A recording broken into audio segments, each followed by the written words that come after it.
శ్రీ మహావిష్ణువు యొక్క అనుగ్రహాన్ని పొందేందుకు అత్యంత పవిత్రమైనటువంటి ఏకాదశుల్లో ఒకటి నిర్జల ఏకాదశి. దీన్నే భీమసేని ఏకాదశి అని కూడా అంటారు. మరి ఈ భీమసేని ఏకాదశి అనేది మనకి 2026 జూన్ 25వ తేదీన వచ్చిందండి. మరి ఈ తిథి యొక్క ముగింపు, ప్రారంభం యొక్క వివరాలని, అదేవిధంగా దీని యొక్క నిర్జల ఏకాదశి యొక్క ప్రాముఖ్యతను, పూజా విధానం, ఉపవాస నియమాలను, రవి, శివ, సిద్ధయోగుల విశిష్టత, భద్రకాళం యొక్క వివరాలను, శ్రీ మహావిష్ణువుని, లక్ష్మీదేవిని ఆరాధించడం వల్ల కలిగే ఫలితాలను, మొదలైనటువంటి అన్ని విషయాల గురించి కూడా నేను ఈ వీడియోలో తెలియజేస్తాను. వీడియోని చివరి వరకు చూడండి. మనందరికీ తెలుసు కదండీ! మనకి ప్రతి నెలలో కూడా 2 ఏకాదశులనేవి వస్తాయి. అయితే ఇక్కడ మనకి జ్యేష్ఠ మాసంలో కూడా శుక్లపక్షంలో వచ్చే ఏకాదశి తిథిని ఏమంటామంటే నిర్జల ఏకాదశి లేదా భీమసేని ఏకాదశి అని అంటారు. మనకి సంవత్సరం పొడవునా వచ్చేటటువంటి 24 ఏకాదశుల్లోకెల్లా ఇది అత్యంత విశిష్టమైనదిగా పరిగణిస్తారు. ఈ ఏకాదశి వ్రతాన్ని మనం ఆచరించడం వల్ల ఏడాదిలో ఉన్నటువంటి అన్ని ఏకాదశులను ఆచరించినంత పుణ్యం అనేది మనకి లభిస్తుందండి. అంతేకాకుండా ఈ రోజున అనేక శుభయోగాలు కూడా ఏర్పడతాయండి. అయితే ఇక్కడ మనకి భద్ర ప్రభావం అని కూడా ఉంటుంది.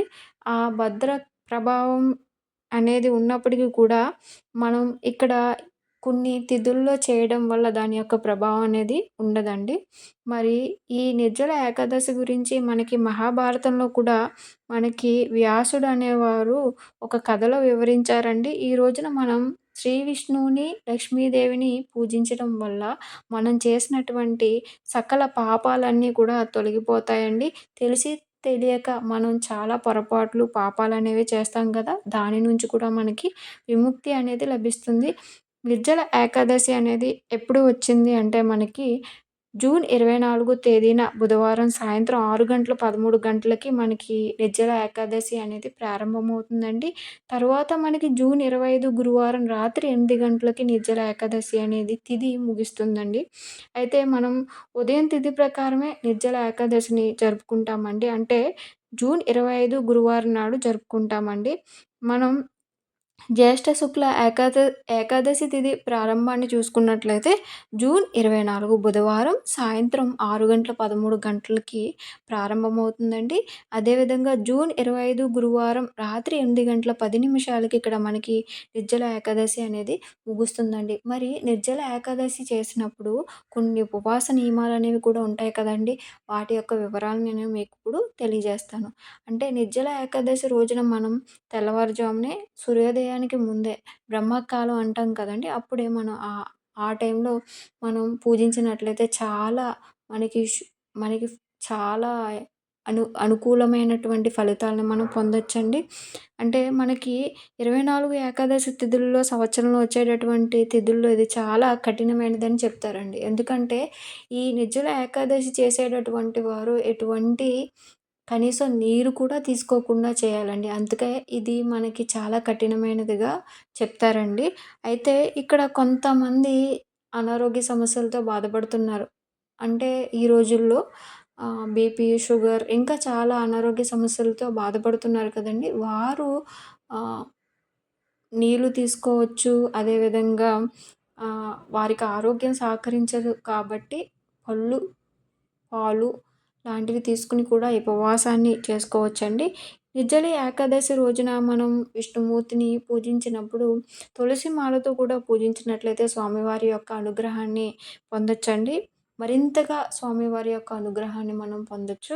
ఈ ఈ సమయంలో మనం స్వామివారికి పూజ అనేది చేసుకొని మన శక్తి కొలది పూలను, పండ్లను సమర్పించుకొని మన శక్తి కొలది నైవేద్యాన్ని సమర్పించుకోవచ్చని సమర్పించుకొని దీపారాధన చేయాలండి. అయితే మనం ఈ రోజున తులసి దేవిని కూడా ఆరాధించినట్లయితే మరింతగా మనం మంచి ఫలితాలను పొందొచ్చండి. తులసి తులసి మాతకు మనకి తులసి మొక్క అనేది ఉంటుంది కదండీ! తులసి మొక్కకి మనం కూడా పూజ అనేది చేసుకొని, తులసి మొక్క చుట్టూ కూడా 5 లేదా 7 ప్రదక్షిణలనేవి చేయాలండి. అదేవిధంగా ఈ రోజున మనం ఏకాదశి కథను కూడా విని తర్వాత హారతి ఇవ్వాలండి. ఈ రోజున మనం శ్రీ మహావిష్ణువుకి సంబంధించినటువంటి అత్యంత ముఖ్యమైనటువంటి ప్రసిద్ధ మంత్రం ఓం నమో భగవతే వాసుదేవాయ అని జపించండి. స్వామివారి యొక్క అనుగ్రహాన్ని మనం పొందొచ్చండి. నిర్జల ఏకాదశి రోజున ఉపవాస దీక్షను చేసేవారు ఇది చాలా ముఖ్యమైనటువంటిదండి. ఉపవాసం చేసినప్పుడు చాలామంది నిద్రపోతారండి. అలా చేయకూడదండి. మనం ఉపవాసం చేసేటప్పుడు నిద్రపోకుండా రాత్రంతా కూడా జాగరణ అంటారు కదండీ! ఆ విధంగా మనం విష్ణుమూర్తి యొక్క భజనలు చేయొచ్చండి, కీర్తనలు చేయొచ్చు. కానీ ఉపవాసం చేసిన వారెవరూ కూడా ఆ రోజు నిద్రపోకూడదండి. ఇది చాలా ముఖ్యమైనటువంటి నియమం. అంటే మరుసటి రోజు మనం మరుసటి రోజున మనం అంటే బ్రహ్మ ముహూర్తం అంటారు కదండీ! ఆ రోజున మనం పూజ అనేది చేసి ముందు పూజ అనేది చేసిన తరువాత మనం చేసి అప్పుడు అన్నం తినాలండి. అప్పుడు మనం ఉపవాస దీక్ష అనేది ముగించుకున్నట్లవుతుంది. మరి ఈ నిర్జల ఏకాదశి రోజునే మనకి శుభయోగాలనేవి ఏర్పడుతున్నాయండి. అవేంటి అంటే రవి, శివ శుద్ధయోగాలనేవి మనకిక్కడ జూన్ 25దో తేదీన ఏర్పడుతున్నాయండి. ఈ యోగాల కలయిక అనేది చాలా శుభప్రదమైనటువంటిదిగా చెప్తారండి జ్యోతిష్యం ప్రకారం. ఈ ఏకాదశి గురువారం రోజున రావడం వల్ల దీనికి ఇంకా ప్రాముఖ్యత అనేది చాలా ఎక్కువగా ఉంటుందండి. అయితే ఇక్కడ మనం శ్రీ మహావిష్ణువుని పూజించినప్పుడు శ్రీ మహావిష్ణువుని, లక్ష్మీదేవిని ఆరాధిస్తూ దాన ధర్మాలనేవి చేస్తున్నాం కాబట్టి, ఈ రోజున చేయడం వల్ల మనకి మరింత శుభప్రదంగా చాలా మంచి ఫలితాలననేవి మనం పొందొచ్చుగా చెప్పొచ్చండి. మరి అయితే ఈ రోజునే మనకి భద్రకాలం గూడా ఉంటుందండి. ఈ భద్రకాలం అనేది మనకి ఎప్పుడు స్టార్ట్ అవుతుంది అంటే, ఉదయం 7:08 నుంచి ప్రారంభమై రాత్రి 8:09 వరకు ఉంటుందండి. ఈ సమయంలో భద్ర పాతాళ లోకంలో ఉంటుంది కాబట్టి, దీనివల్ల మనకి వచ్చే ప్రభావం అనేది చాలా తక్కువుంటుంది అండి. ఈ విధంగా మనం ఈ నిర్జల ఏకాదశి రోజున ఉపవాసం చేసుకొని, స్వామివారిని అత్యంత భక్తి శ్రద్ధలతో పూజించినట్లయితే శ్రీ మహావిష్ణువు, లక్ష్మీదేవి, తులసీమాత యొక్క కరుణా కటాక్షాల్ని మనం పొందొచ్చండి. మనం చేసినటువంటి సకల పాపాలు అనేవి తొలగిపోతాయండి.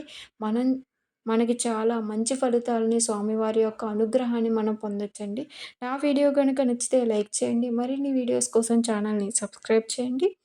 మీ అభిప్రాయాల్ని కామెంట్ సెక్షన్‌లో తెలియచేయండి. Thank you for watching.